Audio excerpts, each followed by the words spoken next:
you ever heard? The Messiah has come.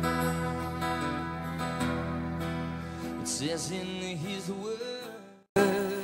Olá pessoal, obrigado por estarem de volta para assistir a parte 2 desse vídeo, O Mistério da Páscoa.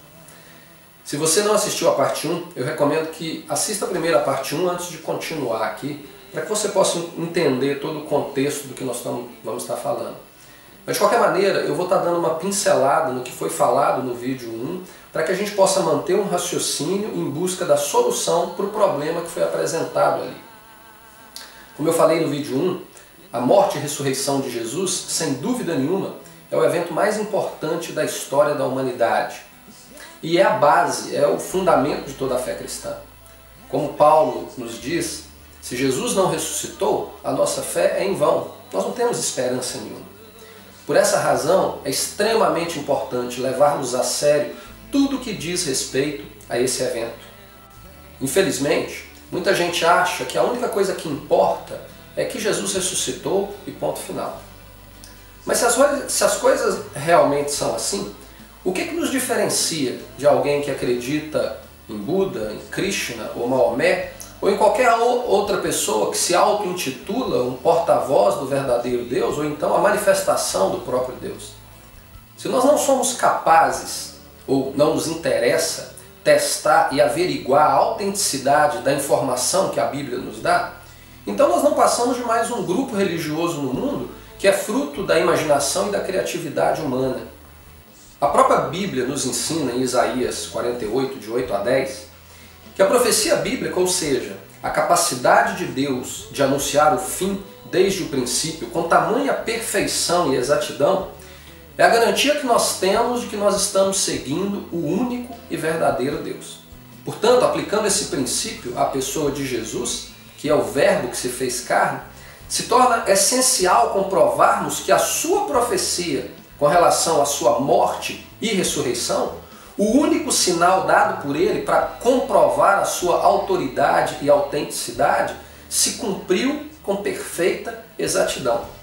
E esse é o meu objetivo aqui. Então vamos lá tentar encontrar a solução para esse mistério.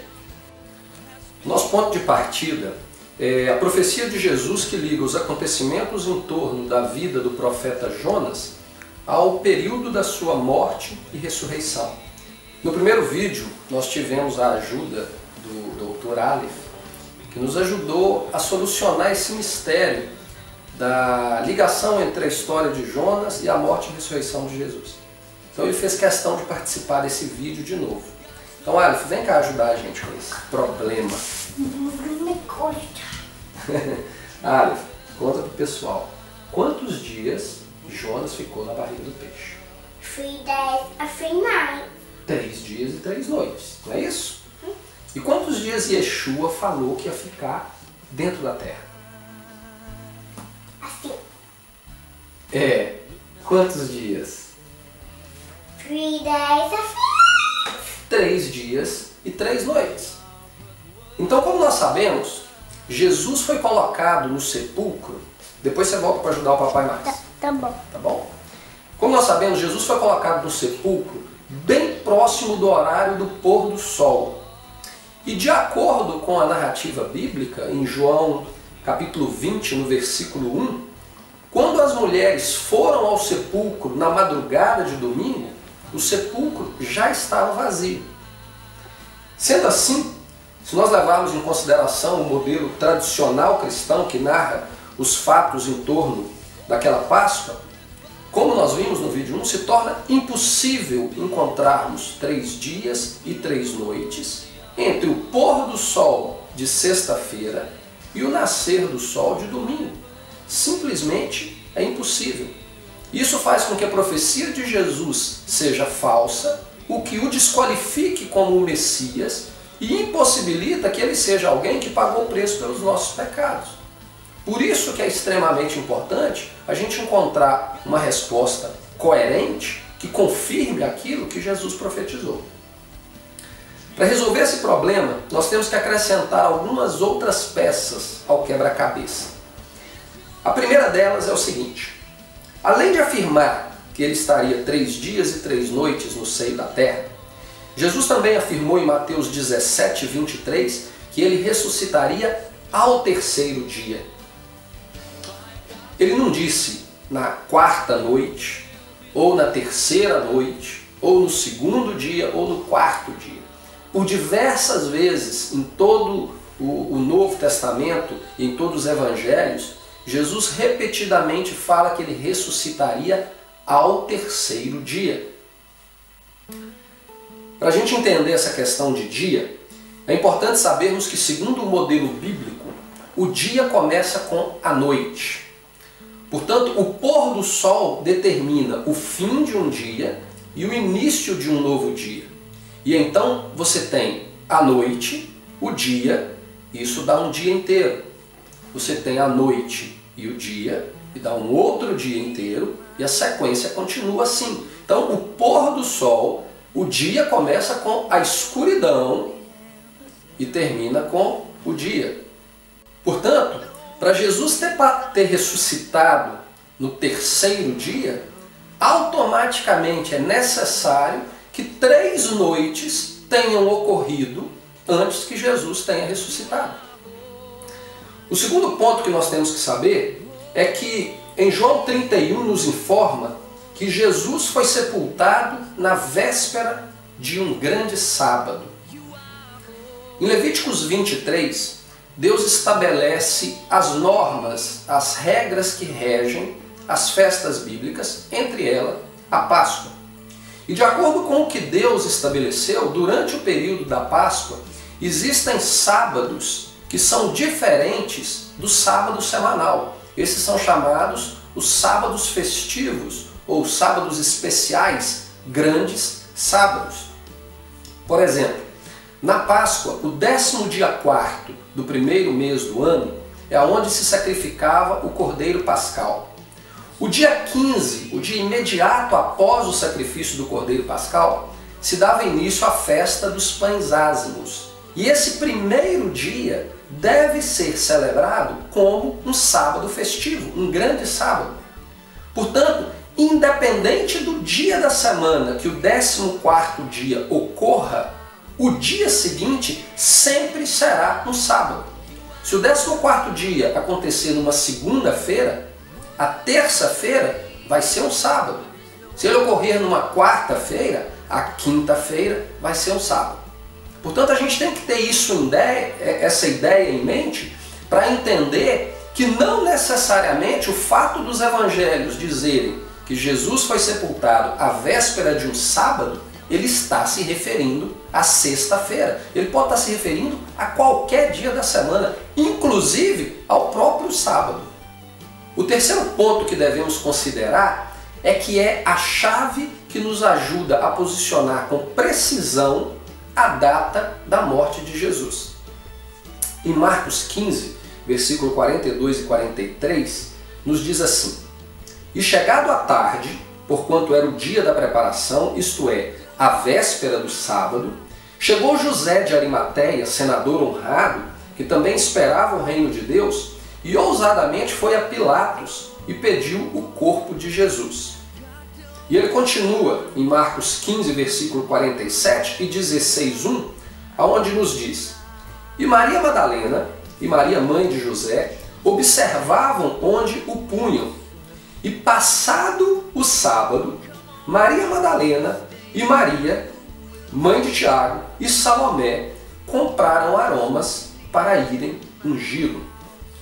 Então Marcos nos diz que Jesus foi sepultado à véspera do sábado e afirma que só depois do sábado as mulheres foram comprar os aromas para preparar o óleo que elas iriam ungir o corpo de Jesus. Lucas nos dá mais algumas informações que nos ajudam a montar esse quebra-cabeça.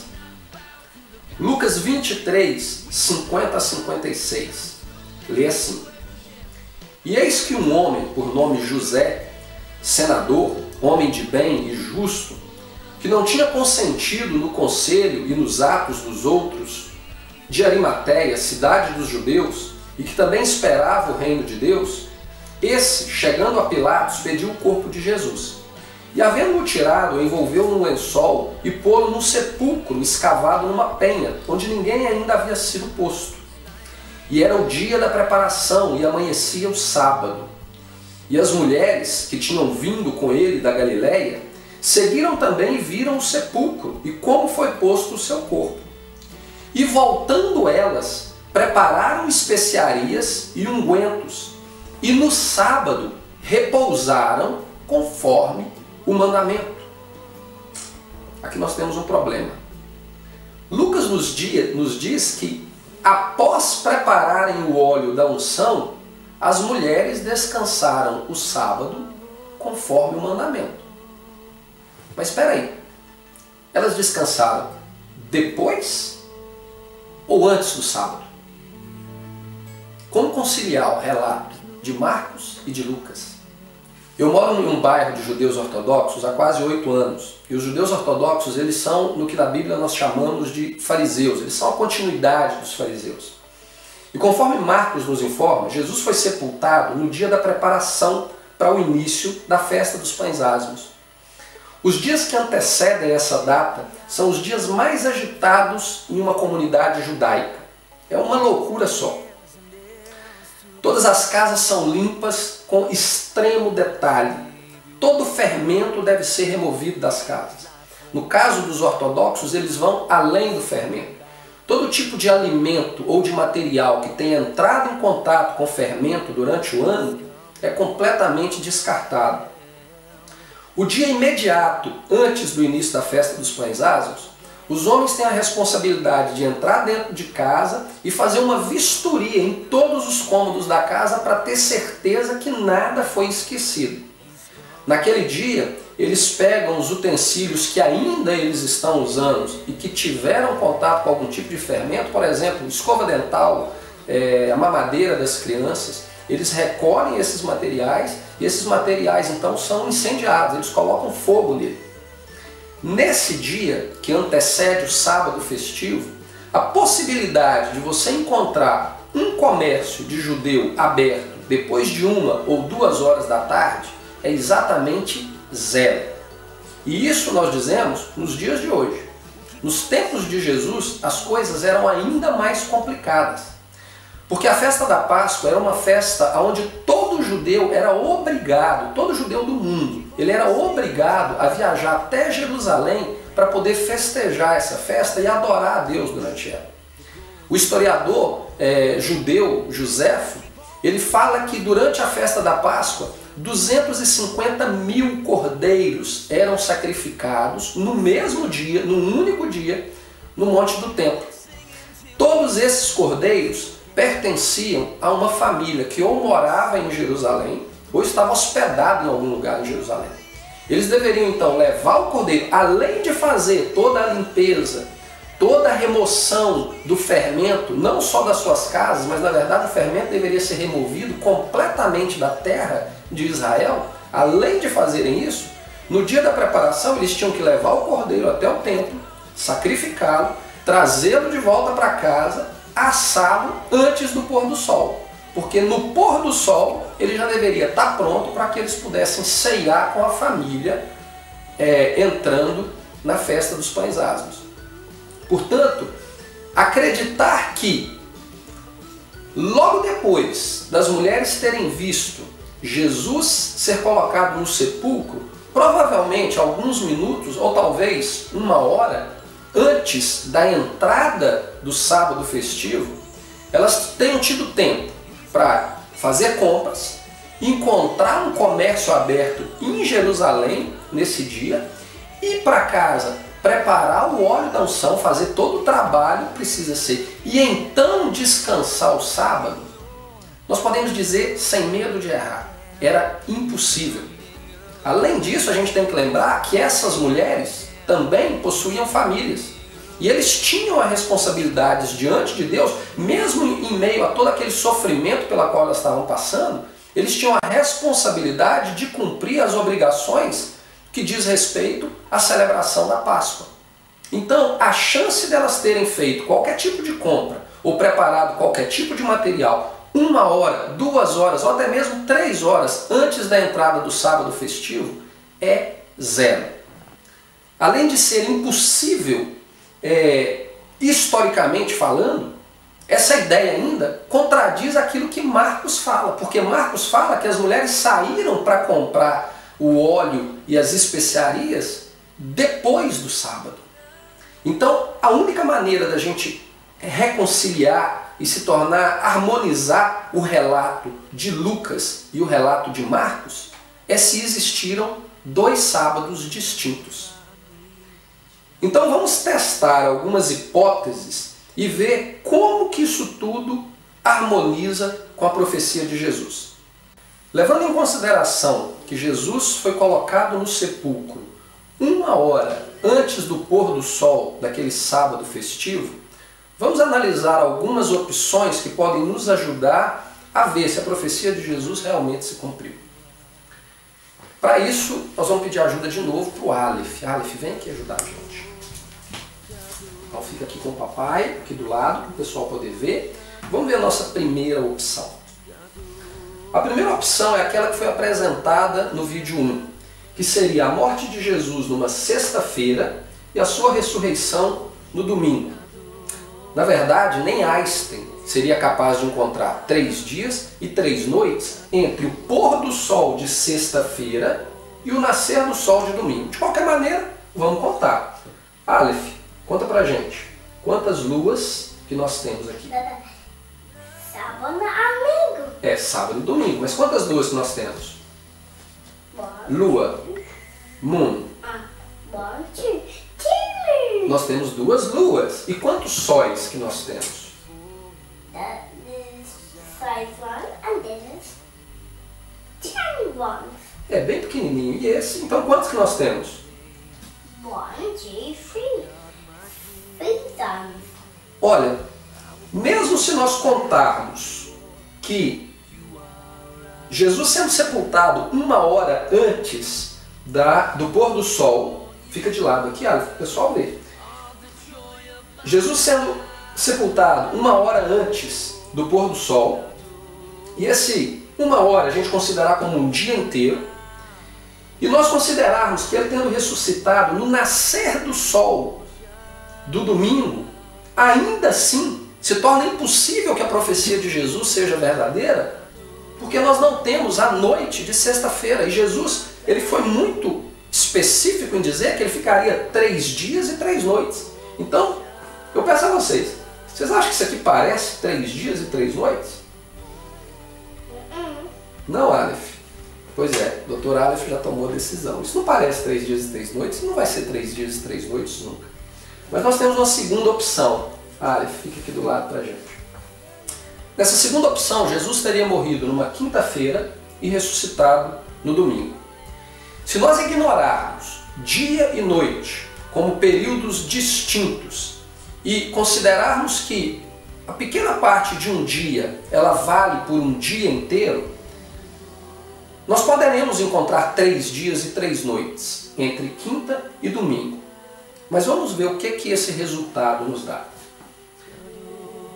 Então nós temos aqui Jesus tendo morrido próximo ao pôr do sol, 1 hora antes do pôr do sol de quinta-feira, ele então teria ficado no sepulcro a noite de quinta para sexta, que é a noite de sexta-feira, sexta para sábado e sábado para domingo. Então aqui nós temos 3 noites.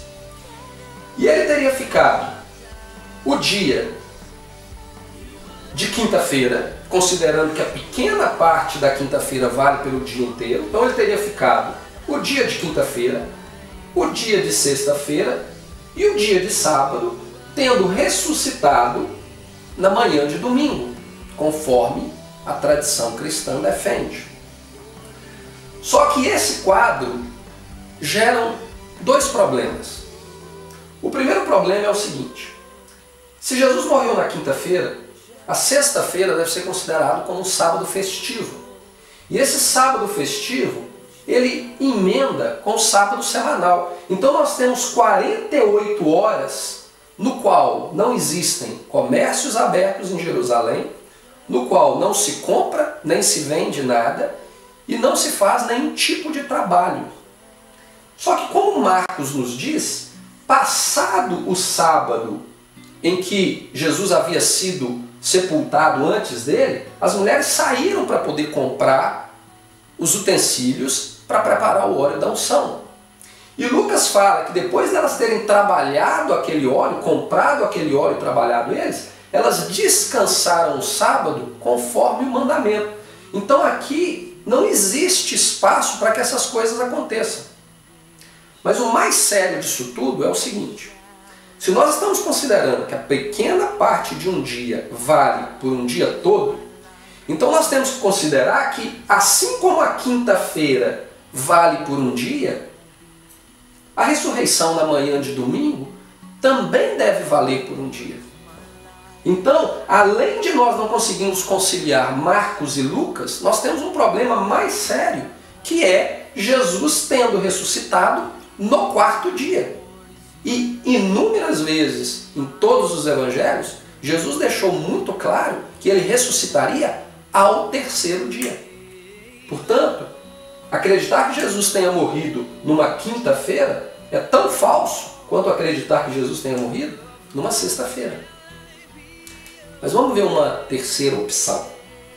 Na nossa terceira opção, Jesus teria morrido numa quarta-feira e ressuscitado no domingo.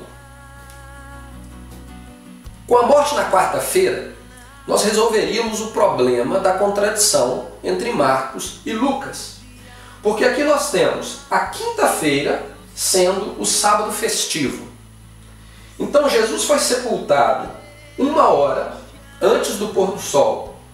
As mulheres descansaram naquele sábado e, conforme Marcos relata, passado aquele sábado, na sexta-feira, que era um dia normal, no qual se podia trabalhar, no qual se podia comprar, no qual os comércios estariam abertos, nessa sexta-feira as mulheres tiveram tempo para fazer tudo o que era necessário para preparar o óleo da unção. No pôr do sol de sexta-feira, elas descansaram o sábado conforme o mandamento. Então aqui o problema, a contradição, a aparente contradição entre Marcos e Lucas, se resolve com a morte na quarta-feira. Só que novamente, como nós vamos ver, nós temos um outro problema que é até mais sério do que esse. Porque se Jesus morreu na quarta-feira, nós vamos ter que considerar que ele ficou de quarta para quinta, a primeira noite, quinta para sexta, a segunda noite, e sexta para sábado, a terceira noite. Então, se ele ressuscitou no domingo, de sábado para domingo, nós temos a quarta noite.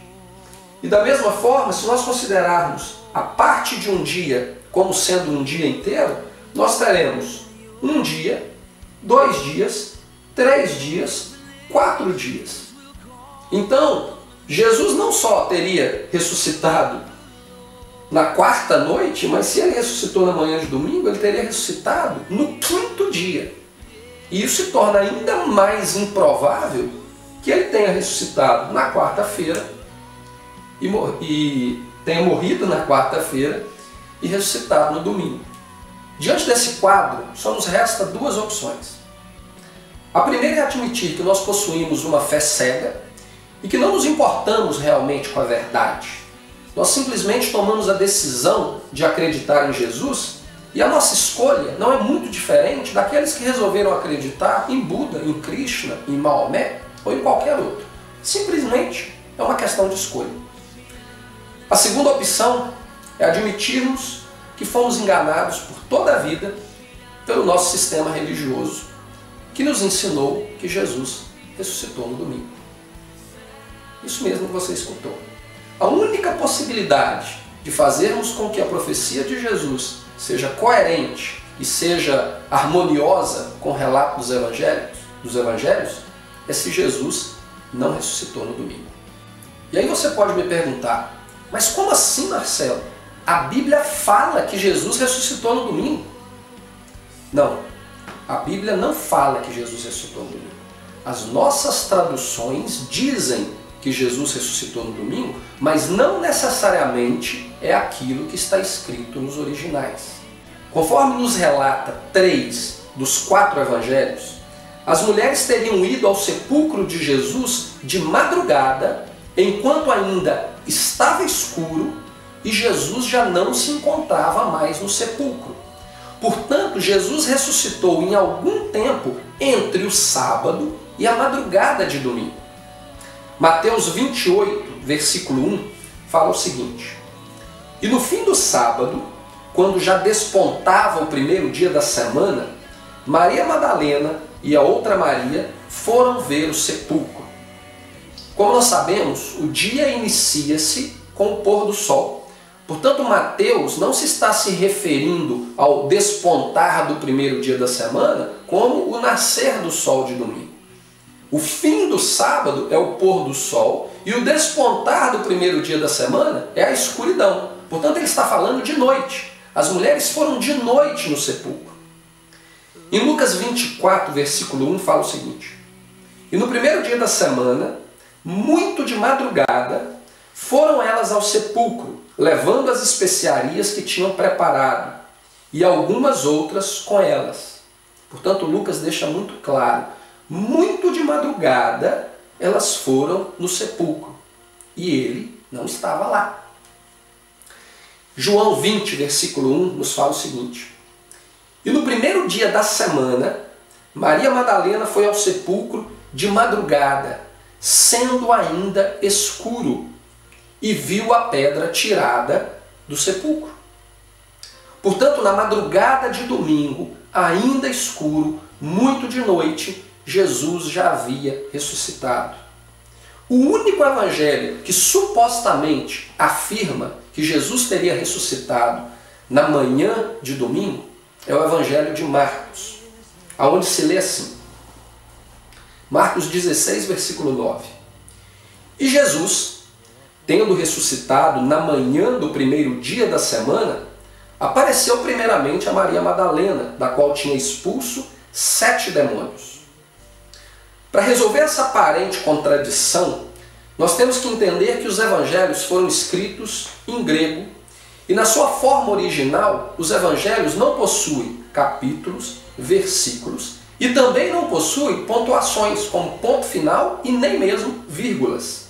Essas pontuações elas são acrescentadas nas traduções para que o texto faça sentido na nossa língua e na nossa cultura. E, infelizmente, muitas vezes os tradutores são influenciados pela sua cultura e principalmente pela sua crença, que às vezes interfere na maneira em que eles vão posicionar essas vírgulas, ou eles vão até mesmo traduzir uma determinada palavra. Para a gente resolver essa contradição entre Marcos e todos os outros 3 evangelhos, o que nós precisamos fazer é apenas reposicionar uma pequena vírgula, nada mais do que isso. E essa vírgula, lembre-se, ela não existe nos originais. Essa vírgula foi acrescentada pelos tradutores. Portanto, ela pode ser colocada em qualquer lugar no texto. Então vamos ver. Nossas traduções, todas as traduções, se leem o seguinte, como eu acabei de ler. E Jesus, vírgula, tendo ressuscitado na manhã do primeiro dia da semana, vírgula, apareceu primeiramente a Maria Madalena, da qual tinha expulso 7 demônios. Se nós reposicionarmos a vírgula e para fazermos com que o livro de Marcos se harmonize com os outros 3 evangelhos, nós deveríamos ler o texto da seguinte maneira: E Jesus, tendo ressuscitado, vírgula, na manhã do primeiro dia da semana, apareceu primeiramente a Maria Madalena, da qual tinha expulso 7 demônios. Marcos não afirma que Jesus ressuscitou na manhã do primeiro dia da semana. Marcos afirma que após Jesus ter ressuscitado, ele apareceu para Maria Madalena na manhã do primeiro dia da semana. Dessa maneira, essa é a única maneira de fazer com que os 4 evangelhos se harmonizem no relato da morte e ressurreição de Jesus.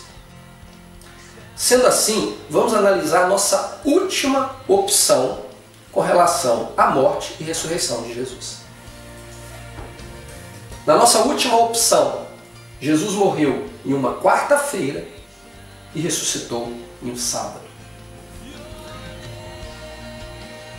Agora nós vamos considerar dia e noite, conforme profetizado por Jesus, como dias, como períodos distintos de tempo, que cada um possui 12 horas. Conforme nós vimos no primeiro vídeo, onde o Evangelho de João, Jesus faz especificamente essa referência entre dias e noites como períodos distintos de 12 horas.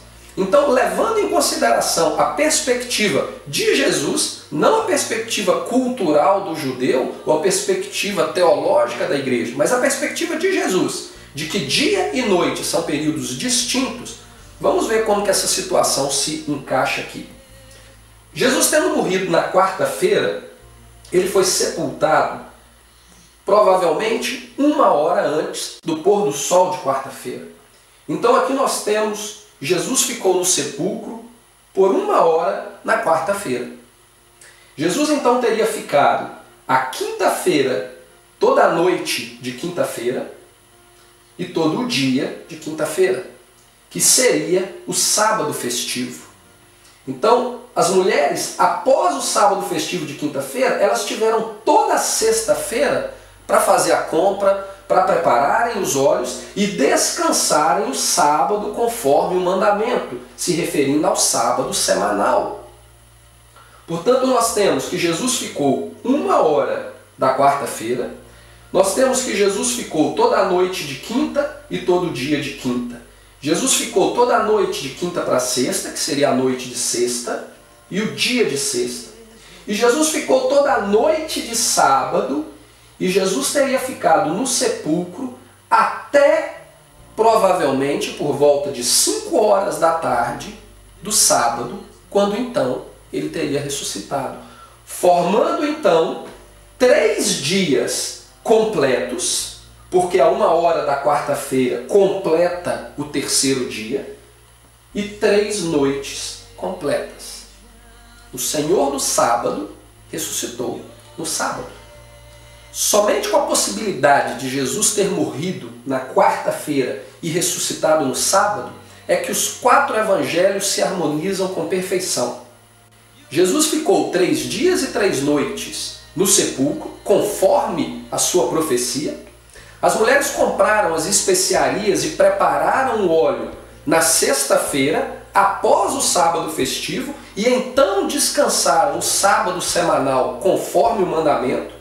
E na madrugada de domingo, elas foram até o sepulcro e o sepulcro já estava vazio. Na manhã de domingo, ao nascer do sol, Jesus então aparece para Maria Madalena. Eu sei que isso é difícil de aceitar, porque isso contradiz tudo aquilo que foi ensinado a você e a mim por toda uma vida. Mas essa é a única maneira de fazer com que os evangelhos se harmonizem e a única maneira de confirmar o sinal que Jesus nos deu para confirmar a sua autoridade e a sua legitimidade. A ressurreição no domingo ela é uma das bases doutrinárias mais importantes da fé cristã. Ela é o motivo porque algumas leis estabelecidas por Deus como eternas são hoje completamente ignoradas. Segundo os teólogos, ao ressuscitar no domingo, Jesus estabeleceu o início de uma nova criação que colocou fim ao modelo antigo. O sábado, o único dia declarado separado e santo por Deus na antiga criação, se tornou algo comum diante da importância da ressurreição de Jesus no primeiro dia da semana e o estabelecimento dessa nova criação. Se antes Deus havia santificado o 7º dia, por ter descansado naquele dia, agora na nova criação ele estabelece o 8º dia, que marca o início dessa nova criação como sendo um dia superior, o dia no qual nós devemos celebrá-lo e considerar separado e santo. A santificação do sábado nós podemos ver por toda parte nas Escrituras Sagradas, mas a santificação desse suposto 8º dia, ou até mesmo do domingo devido à suposta ressurreição de Jesus, nós não encontramos em lugar nenhum da Bíblia. Nós só encontramos nos livros dos teólogos que chegaram a essa conclusão. Assim como o sábado, essa suposta ressurreição no domingo é a autoridade reivindicada pelos teólogos do passado para colocar um fim na celebração da Páscoa segundo o modelo estabelecido por Deus nas Escrituras. Segundo esses teólogos, de agora em diante nós devemos celebrar única e exclusivamente a ressurreição de Jesus aos domingos. E, na verdade, a Páscoa não é mais celebrada uma vez por ano. A Páscoa ela é repetida a cada domingo, ela é revivida a cada domingo. Todos esses argumentos e conclusões teológicas foram criadas a partir de uma interpretação incorreta dos fatos em torno da morte e ressurreição de Jesus. Para ser bem honesto, eu conheço pessoas que acreditam que mesmo Jesus tendo morrido na quarta-feira, ele tenha ressuscitado logo após o pôr do sol do sábado, ou seja, no início do primeiro dia da semana. Eu acredito que isso seja impossível porque colocaria a morte de Jesus no quarto dia. Mas eu não sou dogmático quanto a isso. Mas mesmo que Jesus tenha ressuscitado no primeiro dia da semana, no domingo, onde isso nos dá o direito de mudar e ignorar as leis de Deus? Se Jesus ressuscitou no domingo, seu propósito não era estabelecer o domingo como um dia santo, algo que nós não encontramos em lugar nenhum da Bíblia. Seu propósito era cumprir a figura profética contida na festa que ocorria naquele domingo de pães asmos chamado de Festa das Primícias. Paulo, escrevendo aos Coríntios, nos diz assim: mas de fato Cristo ressuscitou dentre os mortos e foi feito as primícias dos que dormem.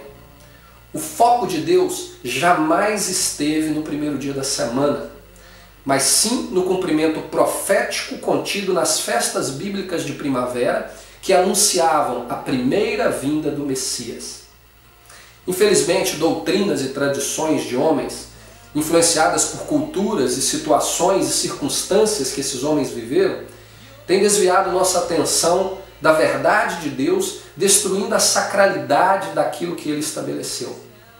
Marcos 7, versículos 6, 7 e 13, Jesus nos diz assim: e ele, respondendo, disse-lhes: bem profetizou Isaías acerca de vós, hipócritas, como está escrito: este povo honra-me com os lábios, mas o seu coração está longe de mim.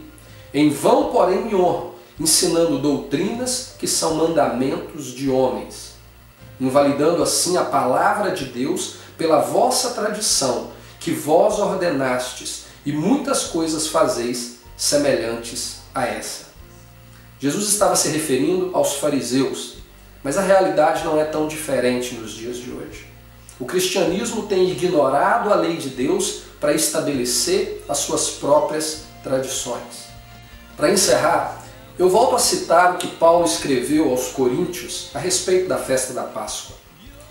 Paulo nos diz assim: por isso façamos a festa, não com fermento velho, nem com fermento da maldade e da malícia, mas com os ázimos da sinceridade e da verdade. Como eu já disse, no contexto bíblico, o fermento simboliza tudo aquilo que nos leva a nos afastar da verdade e do propósito de Deus para as nossas vidas. Portanto, que nós possamos nos livrar do fermento velho, das tradições e doutrinas de homens que tornam a lei de Deus sem efeito e que nos guiam por caminhos que podem nos conduzir à perdição. No que estiver ao meu alcance, eu estarei aqui para compartilhar com vocês informações que te ajudem a compreender a palavra de Deus e a vivenciar aquilo que Ele determinou para nós segundo a perspectiva dEle. Se você gostou desse vídeo, inscreva-se no meu canal YouTube e curta a minha página no Facebook, Tempo de Restaurar. No mais, que Jeová, o Deus de Abraão, Isaque e Jacó, os abençoe em nome de Yeshua, Jesus, nosso Senhor e Salvador. Até o próximo vídeo.